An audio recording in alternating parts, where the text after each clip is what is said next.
Hey, this is Skyler Bible. You're on Monday Morning Critic podcast.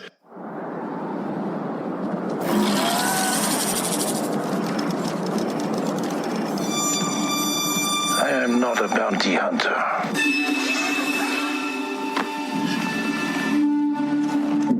I've heard otherwise.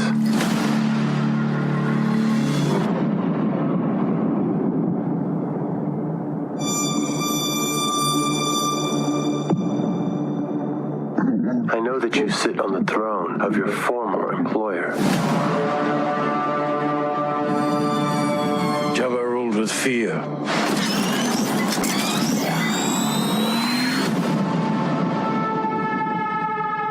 I intend to rule with respect.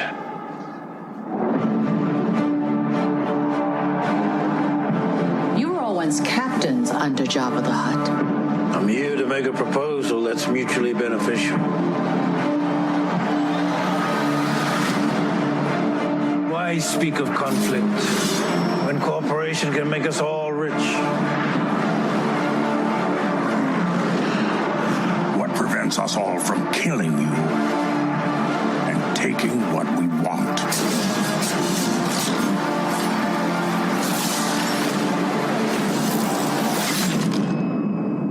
If you had spoken such insolence to Jabba, he'd have fed you to his menagerie. Please, speak freely.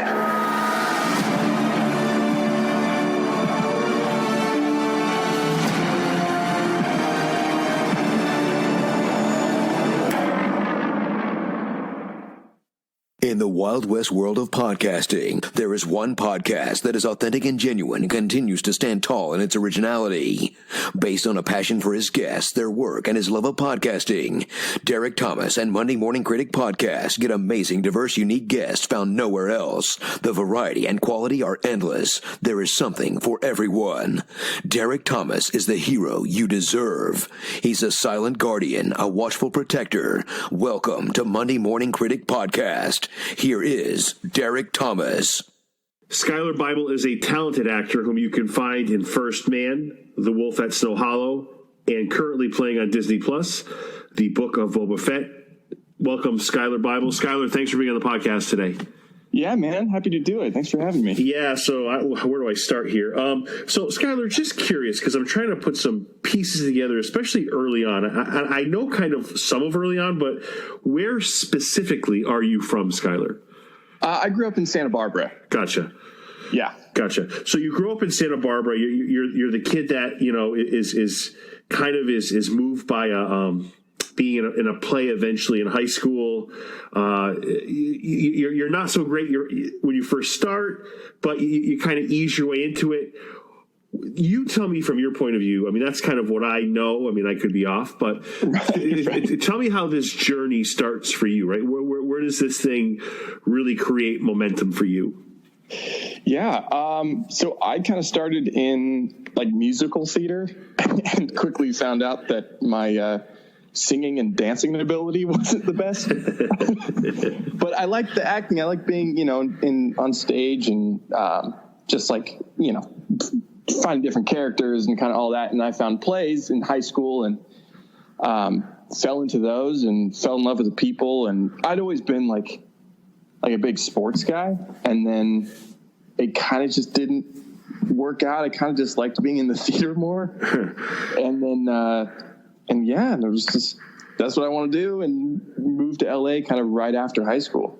Yeah, you know, I got to say, Skyler, to support that point, like, there's like, I'm the same way, but I'm not an actor, obviously. But like, there's times I'm watching the Patriots or whatever. I'm from Massachusetts, but you know, there's times where like, you know what, whether it's sports or, and I love sports. I'm like, I would so rather be into this show that I'm streaming on whatever network. Like I don't know. There's sometimes I feel that way. Like, you know what I'm saying? Like, it's not that I don't. Yeah, it's not that I don't like sports, but it's like what a waste of time. I watch this team play, they suck, and it's like, I don't know. So I kind of get where you're coming from in an odd way.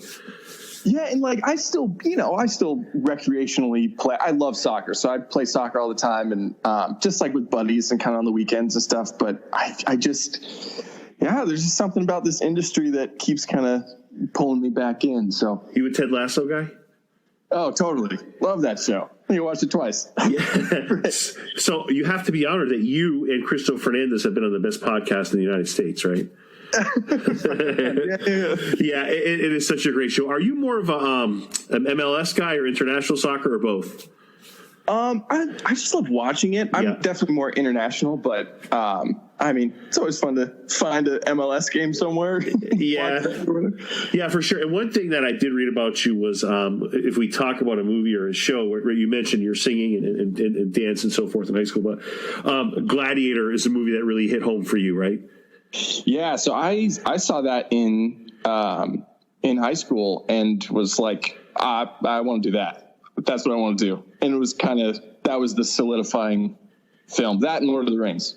But two fantastic choices, by the way.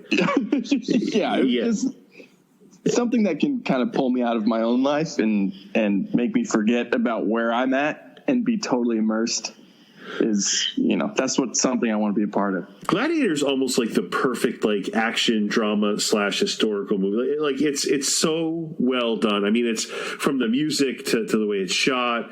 And there's so many scenes that I think about on a daily basis, right? The scene at the end where he's going through the dirt and he's like, there's just it's such a deep movie, right? Yeah, it has everything. Good call. But, you moved to LA at 17, kind of, if I have this right, I hope I do, alone, kind of leaving the ones you love, or people that you care about.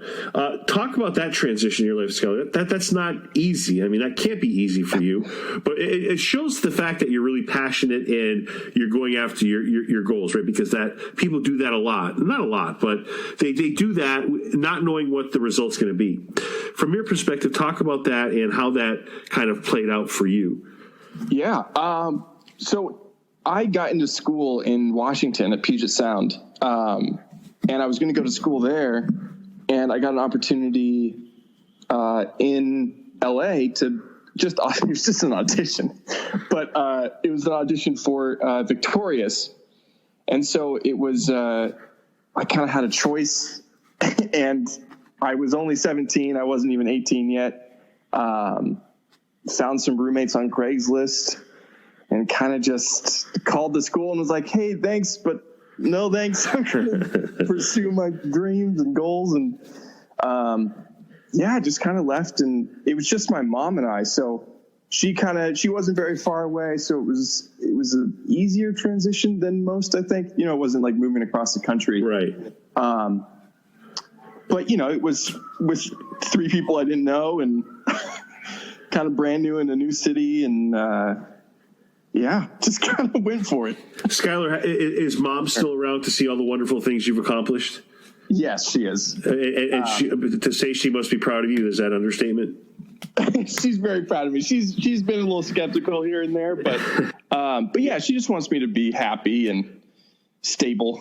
It's just kind of hard starting out in this industry. It's kind of hit or miss. Yeah, and the fact that you took that risk is huge. And what's the toughest non-acting job you've ever had, Skyler? I was an EMT for a couple of years. Wow. Yeah. And that one was difficult. Kind of all encompassing. It was, obviously a new job, totally new career direction. And so I went to school for that for a few months and then got my certificate, kind of started doing that and just kind of went all downhill. So many stories of just bad timing, being at the wrong place at the wrong time, people jumping out of the ambulance, kind of crazy. That was probably the hardest job I've ever had. A crazy question. Well, not a crazy question, but I guess maybe I'm thinking too deep here. Is there anything you can pull out of your experience as an EMT that you use for acting? Oh, all the time. It was an insane experience, but I wouldn't have changed it. There's so many things to pull from that job. And just in the most recent, I was in 911 Lone Star, mm-hmm. and I was a victim on that show. And so there's so many, that's what I did for 2 years, so there's so many things that I could pull from that job and kind of use it on screen. Yeah, and there's a movie I always think about. I want to say it was with Nick Cage. It came out in '99. It was called Bringing Out the Dead, where he plays an ambulance driver, and it still sticks with me to this day of what it's directed by Martin Scorsese. The stuff he went through in that as an ambulance driver, as and you as an EMT, it's just there's nothing that you can expect to be like routine, right? Everything's always a surprise. You're always on your toes. You see things that I imagine don't leave you very easily. So it's like between that movie and just knowing what you've done, I mean, that's a tough career path, man. You're the non-acting part, Right. No, it was insane, man. I mean, you think that you're just going to be transporting somebody, and then turns out that they think you're going to kill them, and then they rip out of their restraints and run into traffic, and you got to trace them down, and it's just crazy. Yeah. So the first big break is First Man in 2018. Is that accurate? Yeah. That's probably the biggest. I've done little stuff, but that was probably the biggest one to kind of put me into another tier, I guess. I don't know. But before we get to that, like I thought I read where like you were, I want to say it was you were emailing just tons of people. I think it was, I hope I have this right, just tons of people.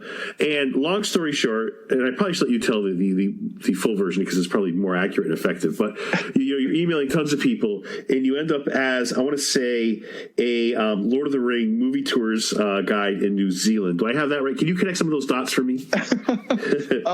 So my obviously Gladiator and Lord of the Rings it was a huge propulsion, I guess, to get me into this industry. And there's Lord of the Rings show, and so I am determined to be on that show.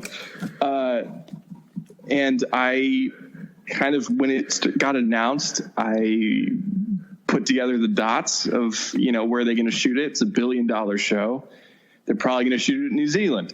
So I just emailed every manager, every agent, pretty much in New Zealand. I think I sent maybe 60 to 100 emails, each like individualized and personalized, and just kind of saying, hey, this is what I want to do. This is what I've done. Would love to read for you. Would love to work with you so I can be in that area for this. And I think 2 people got back to me.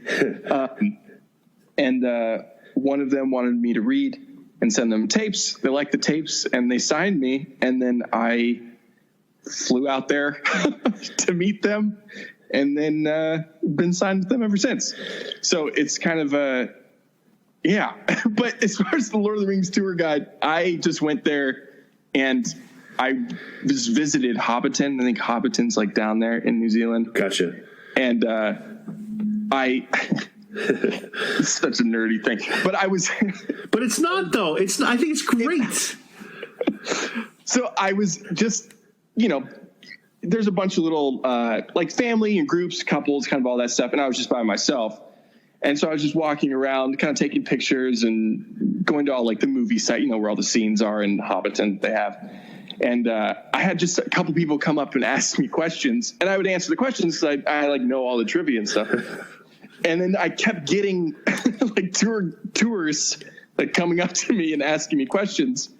And then I started to I did a mini tour guide, I guess, while I was there. But you know what? There's nothing, because I had an actor, I want to say about a month ago, maybe 2. She worked as one of the characters at Disney World. You know what I'm saying? Like, so it's like, hey man, if it's in the path and it gets you to where you are, nothing's too nerdy, right? Yeah, hell yeah. For sure. But you also had the tough of the difficulty of, homelessness, living out of your car, right? You had that part too.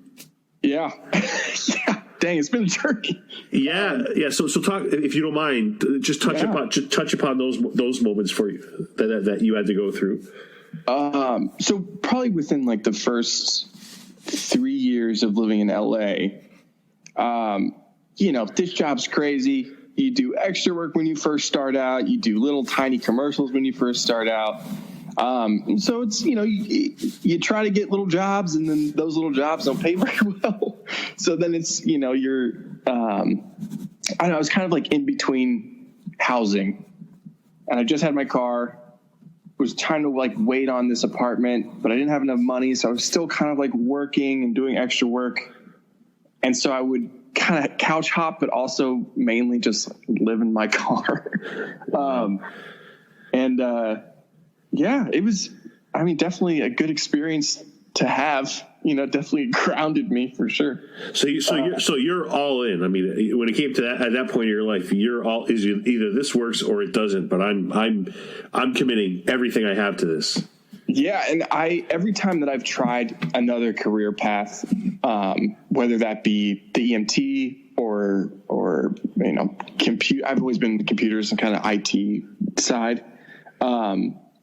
If I tried like going that direction and being, IT security or whatever it may be, I've always been pulled back to this industry somehow, whether it be a job or a friend offering me something, or, hey, do you want to work on this show for 3 days as a PA, or like whatever it may be. There's always somebody that like kind of pulls me back into this industry. And it's a passion that will never go away. I've come to realize. Yeah, and never been tempted to get something more stable. Never at that. You know what I'm saying? Like, because listen, the infrequency caused you to live out of your car for a while. I mean, that's tough. I mean, so is there ever a temptation like to do both? Right. So you know what? I'll do whatever. I'll do an IT job until I land this role or get some more auditions. And any temptation to juggle both, or is that just too difficult? No, definitely. I mean, I've tried to juggle both and kind of do it, but I feel like my focus is pulled, even if it's 10%, 20% of my focus that's pulled in that other direction is 10 or 20% that could be put into this industry. And whether that be, every day you got to be doing something, it's you are your own business. And so, if you're not 100% in, somebody else will be. And so it's kind of it's what are you kind of willing to put up there for this if you truly want it? Because I know that there are people out there that do truly want it and will get there eventually.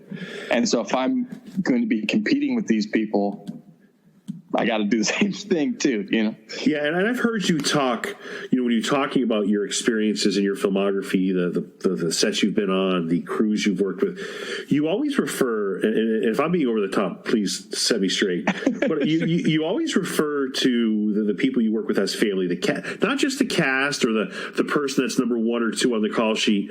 You refer to everybody, cameramen, whoever, screenwriter. You use the word family a lot when you talk about it. I find that very telling about kind of who you are. Like like people say that kind of it's complete bullshit. But when you were saying it, I'm like, this is what this guy is really emphasizing and what he's trying to drive home. I thought it was really sincere. And is that kind of how you approach every set you're on? Because I feel like I said, people kind of kiss ass to the person that's 1 or 2, and that's it. Yeah. You kind of value the whole process and everybody involved in the process. 100%. I mean, if I could be on set every day of my life, I would be.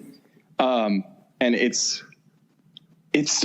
true. You're on set with people for, a week, 2 weeks, 3 weeks, a month, 2 months. All of those people become that like another family. You're spending 12, 14-hour days with them, having lunch and working. And, it's just like it becomes this camaraderie, this, this second family that you never want to leave, that becomes this.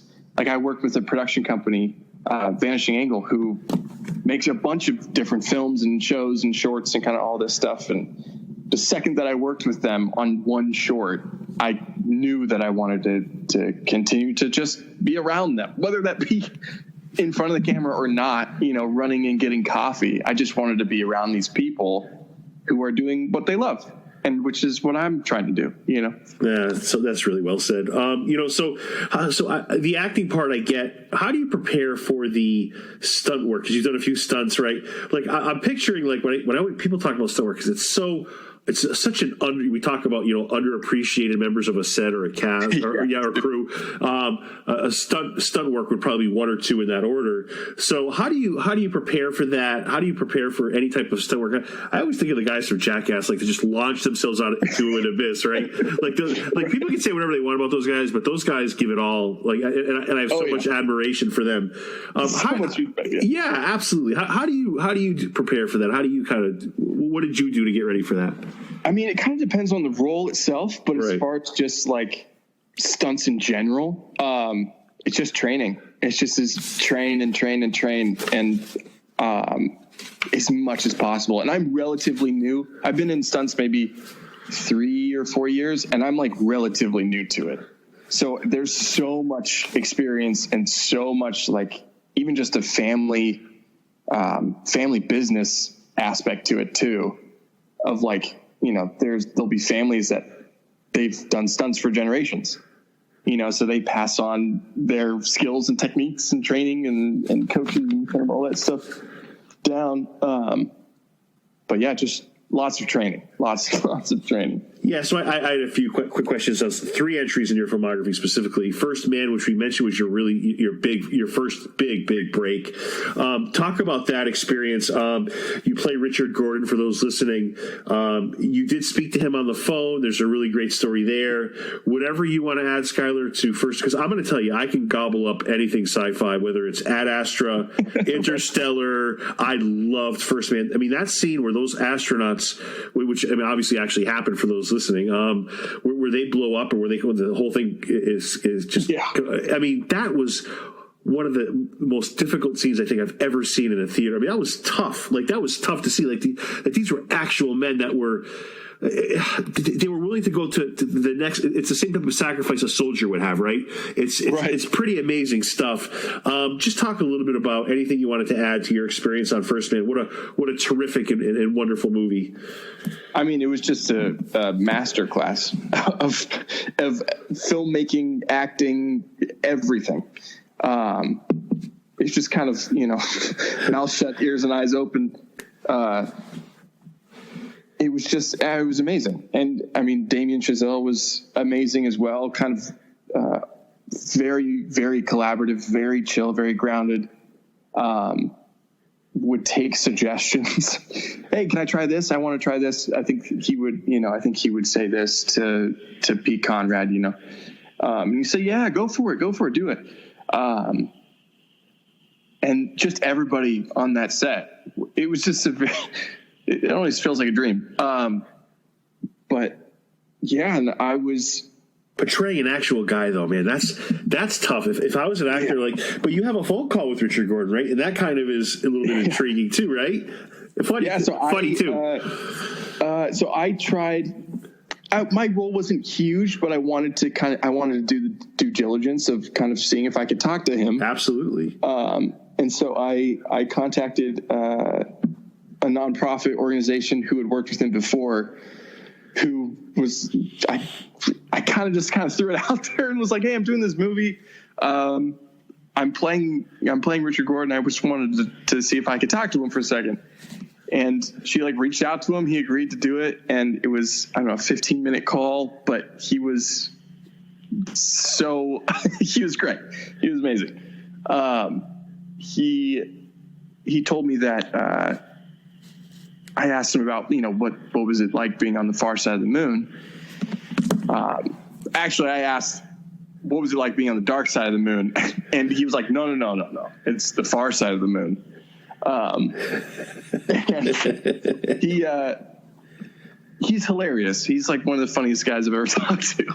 Cause he was alone. He was once Alan and Pete went down to the surface of the moon, he was orbiting alone. And I asked him how that was, if he was, you know, just kind of what that experience was like. And he was like, oh, if you knew those guys, it was nice to have the peace and quiet. Wow. Just crazy. Yeah. But he also said you better be good looking. He said you better. Yeah, he checked. He had checked up and looked me up just to make sure I was good looking enough to play him. See, I told you your looks work for you, so that's a good thing. Yeah. No, thanks. But yeah, that was just an insane experience, just to be able to talk to one of the 24 people that have been to the moon. You know, Skyler, he had to pass shortly after that phone call, I want to say, because he passed in 2017. So I'm guessing it was in that ballpark, right? It was 2 weeks after I had talked to him. Wow. Yeah.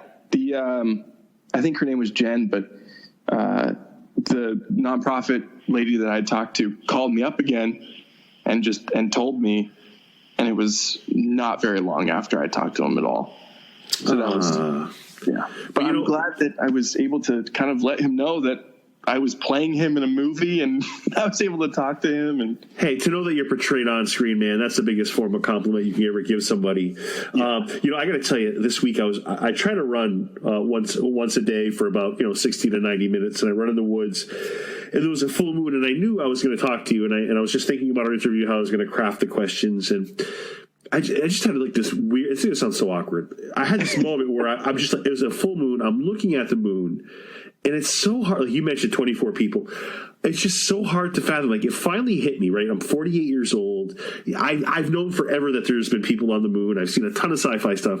But I had this crisp, clear shot of the moon. And I'm like, we've actually put people, like, what a lofty, unbelievable goal that is. Like, it sounds so generic. Yeah, put a man on the moon, blah, blah, blah. But it's like, it's so huge. It's so amazing. Like, I don't know, maybe I'm being a little bit over the top here, but. No, it's unfathomable. Like, if you think about what goes into all of that, and just to what goes into just traveling there, yes, let alone landing on it, but like just traveling there is an insane feat to accomplish. That is so well said. It's insane. It's insane. It's insane. And I'm so happy that I saw you in that. One of my favorite movies, certainly of recent memory. I did want to ask you The Wolf of Snow Hollow and about Jim Cummings, who might be the most underrated, I don't know, movie maker, maybe actor as well. I don't know what you would call it. He does a lot of things really well. He really loves making movies. Is this guy one of the most underrated people on the planet when it comes to acting and directing? Oh, 100%. I mean, he also wrote the thing too. Yes. So he does everything. A follow up to Thunder Road, I should add. So yeah, right. Yeah. I mean, he wrote, directed, and starred in this film, and has done that with his other features as well. And just, I mean, he's a rock star. He's also like the coolest human ever too. Totally. I mean, if I had questions, if I wanted to run lines, if I wanted to ask about a scene, ask about a character trait, anything, he would drop what he was doing and kind of sit down and talk and work it out. And, but yeah, he's headed for, for greatness for sure. He's already there, but. Great movie to be involved with, right? I mean, that's. Yeah. I mean, and you sound like a guy who's winning. I mean, the two entries I mentioned in your filmography, talk about two people, and like you said earlier, all years. Talk about two people you should be all years with. Certainly, the two guys we just talked about, right? Right. Yeah. I mean, Jim's been doing it forever, and he's all for making movies on your own, and you can make movies on your own, and it's true, and they come out great, clearly, and you get to work with your friends who turn into family, and you get to, it's just, he's a huge advocate for that, and so am I, and it's great to have been a part of that, at least one of them, No, that's awesome. And I wanted to end the interview just talking about Book of Boba Fett, man. We're into this show, hook, line, and sinker. But I got to tell you, people, I always have actors say, "Oh, it was a small part." I don't buy it's a small part, because that's just nonsense. I mean, you talk about a part that is, legendary with Star Wars fans. Come on now. Like, I mean, that's great. I mean, and I've been following you on Instagram. I see how much you love being a part of this. And that, as a fan, and I'm telling you, as a fan of Star Wars and so many other universes, as I'm sure you are, people love knowing that you love being part of this. Does that make sense? Yeah, totally. So how did you get into this? How were you involved in this? Because that second episode, as soon as I saw the two of you, I'm like, got it. But Skyler, tell me how that worked, how this all evolved for you. Yeah, I mean, I got an NDA sent to me by my agent and didn't really say anything about what the project was. But at the bottom it said LucasArts Inc. And so I had like a feeling, I kind of knew it was that. But I had no idea what show. There's 5-6 shows happening, all kind of announced around that time that I got the audition for it. So I had no idea what show it was going to be for. And it was a quick scene. It was like one page, not the scene that I had done either. It was some random scene that they had made up. And yeah, a couple weeks later got a call, told me I was the top pick, and then booked it. And just on set, still had no idea what show it was. Still didn't even know what my character was until I went to like my wardrobe fitting. Which is insane. Yeah. and, you know, some of the websites that were writing about, you know, the importance of your character, they use words like non-canon and canon. And I wish they would be more specific, because I tell you, if you were to ask 100 movie fans what these terms mean, I'm willing to bet less than 20% would know it. Is that correct? So non-canon, just to clarify, means that somebody's performance in a movie doesn't go with the storyline. Is that correct? I believe so. And I think it falls under like non-canon is legends, I believe. Yes. Yes. So let me make a long story short. So your entry as Lays Losner,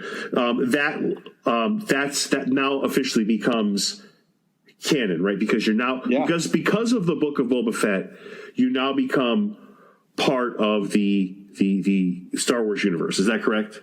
Yeah, that's correct, which is crazy. And I just found that out maybe 3 days ago, that's what the appearance on screen did for that character. Was just made him canon because he was in the deleted scene, so he wasn't canon yet. Yeah, that's pretty amazing. And for those that don't know, it's part of a deleted scene from The New Hope, 1977. It was cut out for a variety of reasons. I think George Lucas wanted to make it sound more authentic by having, you know, just Skywalker and the audience kind of be on the same page. I really think the deleted scene could have worked if they edited it a little bit. What's your take when you realize what you're a part of? Not necessarily the project, but the specifics of the project. When you realize all of this, Skyler, how does it hit you? I mean, I've always been a Star Wars fan, kind of all my life, ever since I saw it. And just to be a part of the universe in any facet, let alone this one, which is a huge opportunity just to kind of be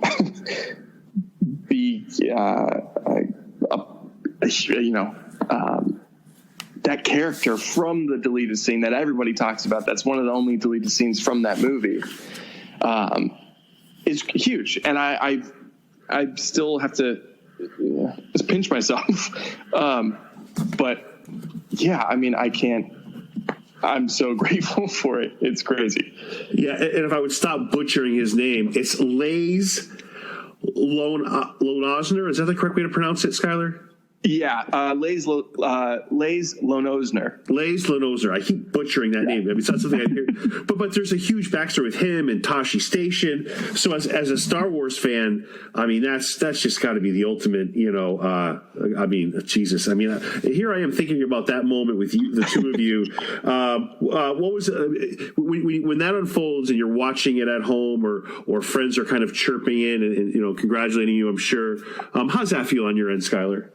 It just feels amazing. It feels amazing. This is the fact that it, you know, when you're on set and you're shooting it, you don't know what's going to make it into the cut either, you know? And so I'm just glad that the moments that I was hoping were going to be on screen made it on screen.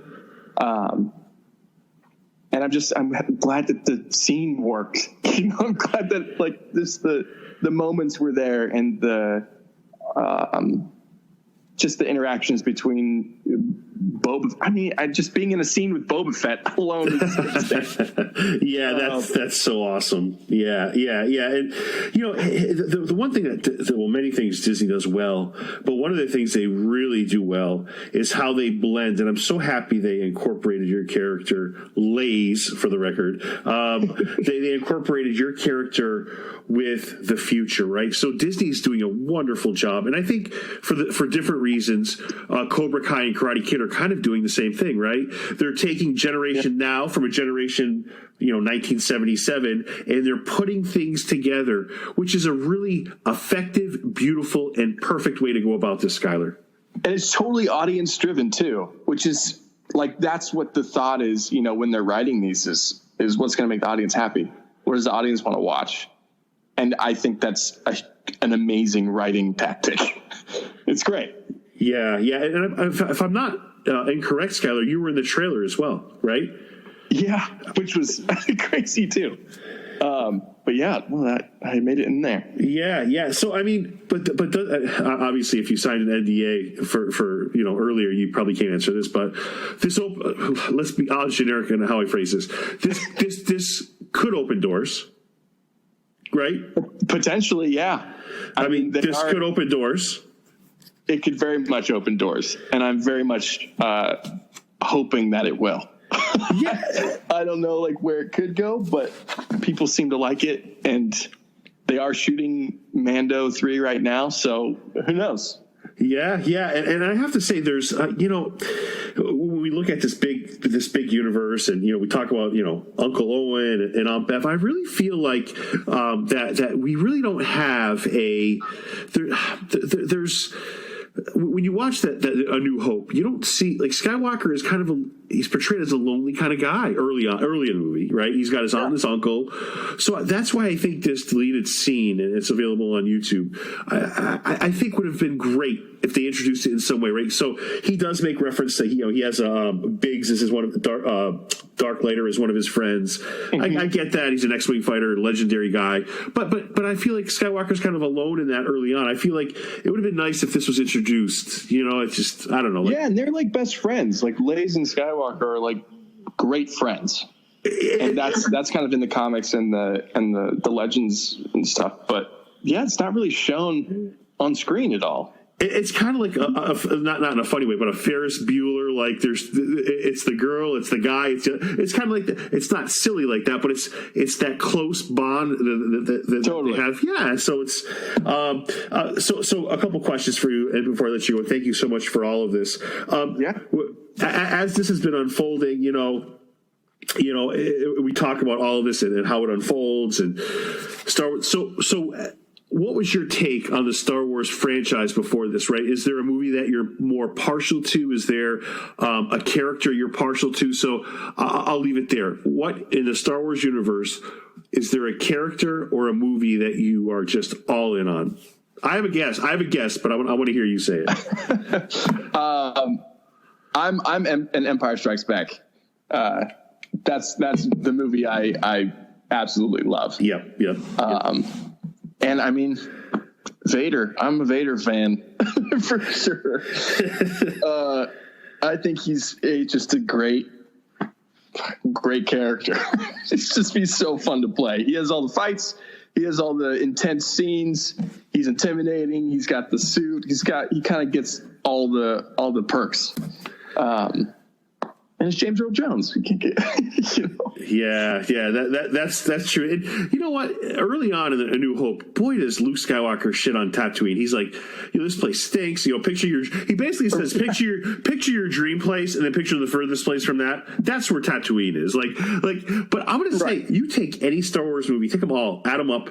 The most iconic and beautiful scene is Skywalker staring off into the two suns. That's by far, you know what I'm talking about. 100%. That is the best scene, maybe in all of cinema, I think, as far as, how it looks on screen. Never mind the fact that it was shot in 1977. I mean, that's phenomenal. Yeah, and it's just iconic. You see that it's still anywhere, and that's exactly where that is. That's what that's from. Yeah, man, people are all over Book of Boba Fett, as they should be. It is just so well done. And again, I love the mix of old school people and the new generations can appreciate that. Two last questions for you. We talked a little Vader, a little Anakin. Are you psyched for Kenobi? Oh, so excited. And so excited that Ewan McGregor is going to be Kenobi again. Well, and Anakin's going to be played by Hayden Christensen. Yeah. So, I mean, that's going to be fun as hell. Yeah.